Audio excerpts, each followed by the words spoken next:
नमस्कार वीरेंद्र कुमार आपनकर छोट बेबी अच्छी जदि छोट बेबी अच्छी तेल कौन यूज कर एडी तेल यूज कर ना डाबल लाल तेल यूज कर जदि तेल यूज करने चाहती मुझे सजेस्ट करी junior must oil Omni company भल ब्रांडेड औषध भल ब्रांडेड तेल जोटा कि लगे ठंडा हम ना पिला को देखिए गोटे गोटे तेल आप जंक्शन तेल लगातु कि एडी ऑयल लगातु कि डाबल लाल तेल लगातु से पिला को बेले बेले ठंडा हुए तेणुक मु सजेस्ट करी आप पिला जन्म है ठार 21 दिन पर आप तेल यूज करेंगे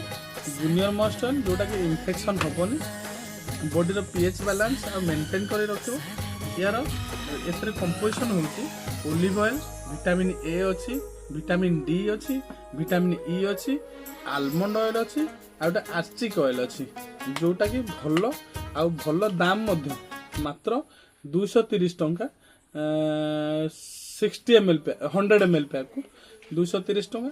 भल तेल आपड़ एडी ऑयल जब व्यवहार करुँच एडी ऑयल ताकू बंद करी आपड़ जूनियर मस्ट ऑयल करे जेहेतु ए ए डी ई आउ आलमंड ऑयल में मिसिक अच्छी भल ब्रांडेड कंपनी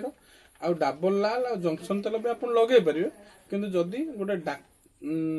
आम डाक्तर सजेस्ट अनुसार आप जूनियर मस्ट तेल लगे भल काम करेंगे रही नमस्कार।